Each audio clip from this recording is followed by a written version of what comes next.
Hello everyone, my name is Saad Tareen, and for my Education 10 final presentation, I'll be sharing one of the study strategies that's helped me the most this quarter, task chunking.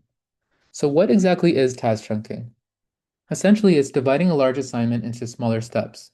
So instead of seeing one huge task, which can oftentimes feel overwhelming, we break it down into parts, which helps reduce cognitive overload, meaning our brains don't have to process everything at once. It also helps support self-regulated learning. And what that means is we take charge of our own study habits by planning ahead and monitoring our progress.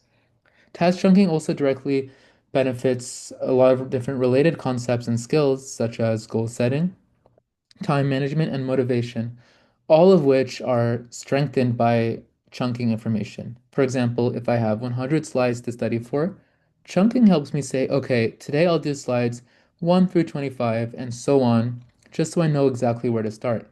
According to Schraw, Crippen, and Hartley in 2006, they found that chunking strategies like this help promote metacognition and reduce stress by helping learners reflect on their own thinking processes. So, a good way to think of task chunking is that chunking helps us think smarter, not harder. Now let's talk a little bit more about the research behind task chunking.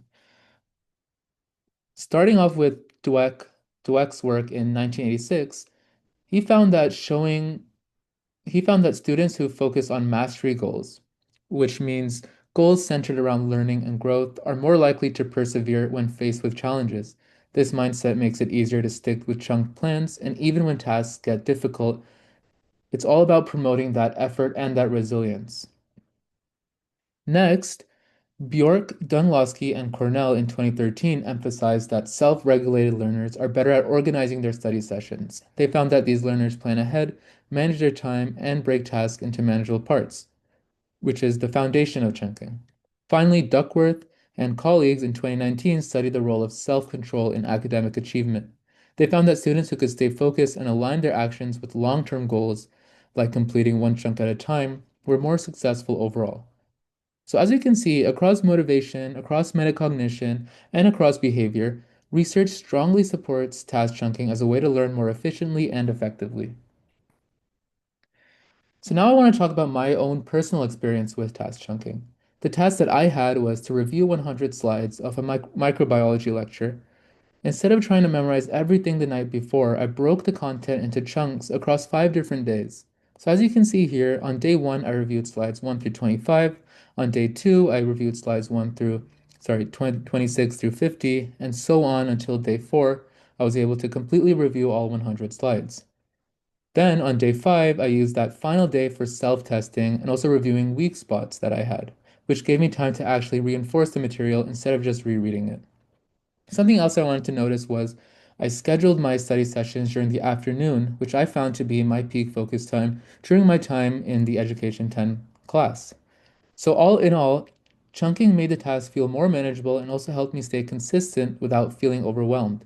It felt like I had a clear plan instead of trying to cram everything all at once. Now, what was the outcome? What did I see change? So after using task chunking to prepare for reviewing those 100 slides, I really did notice a difference.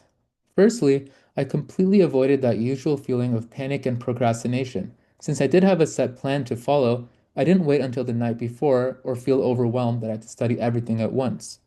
Additionally, my recall and confidence were better too. I actually remembered what I reviewed and I didn't second guess myself as much. Emotionally, I also felt a stronger sense of control over my studying, which made me feel more prepared in what was going on.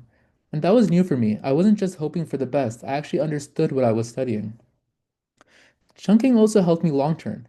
I've started building better time management habits because the strategy gave me structure, something that I can reuse in future classes. Now that I've seen how effective task chunking is for myself, I've also come to realize how effective it is for many different learners and how adaptable it is as well. For instance, for visual learners, they might benefit if each chunk session includes diagrams or maybe color-coded notes to help them retain information better. For students with ADHD or maybe students who have trouble focusing, maybe pairing time chunking with time boxing. So, for example, 20-minute focus review sessions with short breaks in between to keep things more manageable. I found that task chunking is also beneficial for difficult topics. So, for especially hard subjects, I'd pair chunking with active recall. So, turning each chunk into flashcards or maybe self quizzes to really test understanding. For group projects, chunking could be collaborative. So, each group member could take one chunk of a project, then teach it back to the rest of the group. And that's a similar concept to reciprocal teaching, as it helps reinforce accountability and understanding. So while the steps might stay the same, it's important to understand how task chunking can be adjusted depending on the task and also the type of learner. Here are the works cited that I use for my presentation, and thank you for listening.